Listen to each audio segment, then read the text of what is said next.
قومی اسمبلی کے 4 اور صوبائی اسمبلی کے 10 حلقوں کا اخراجات تیفی بٹ نے اٹھائے تھے. اس کی وجوہات کیا تھی؟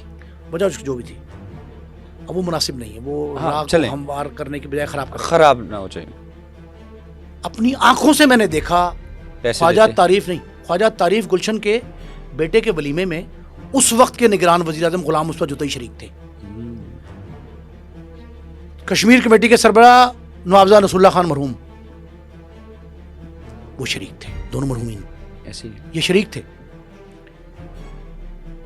وفاق اور صوبے کی کابینہ کے 10 سے 12 اراکین موجود تھے. 50 سے 100 بلکہ 50 سے 60 سمجھ لیا 50 سے 60 سیاسی رہنما نامور وہ موجود تھے. وہ کیوں آئے تھے؟ تعلقات ہو سکتے ہیں, ڈر ہو سکتا ہے, خوف ہو سکتا ہے. ڈر سے کوئی نہیں آتا. ڈر سے وہ کہتے بھائی دور رہو. ڈر خوشی کے موقع پہ ڈر کہاں سے آ گیا؟ خوشی کے موقع پہ تو شراکت داری ہوتی ہے. آپ یقین کراتے ہیں کہ میں شامل ہوں آپ کے ساتھ. یہ آپ نے جسچر کیا دینا ہے؟ جسچر یہ دینا. تو یہ جو جسچرز تھے پولیٹیکلی یہ کیا کسی سیاستدان نے کیوں نہیں کوشش کی اس معاملے کو ختم کرانے کے لیے ماں سوائے سہیل شوکت بٹ نے کی. سہیل شوکت بٹ کے بزرگوں کے دشمنی جن کے لوگوں سے تھی وہ بھی چھوٹ گئی نا, ختم کر دی, ختم ہو گئی. اور ایون کہ اسرار بٹ صاحب وہ ہمیشہ کی طرح وہ کہتے ہیں کہ بھائی دشمنی میں کچھ نہیں پڑا ہم نے. نہیں کیسر بھی دونوں بھائی کیسر بٹ ان کے بھائی بابر بٹ جب قتل ہوئے جی اس کے بعد تو اس کے بعد نہیں معاف کیا انہوں نے لوگوں کو. ایسے ہی ہے اپنے بھائی کا.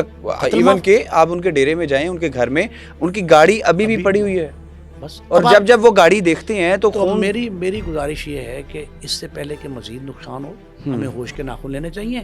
اور یہ جو عدالتی سرپرستی میں حکومت کی جتنی اہم شخصیات ہیں وہ یہ صلح کا ڈول ڈالیں.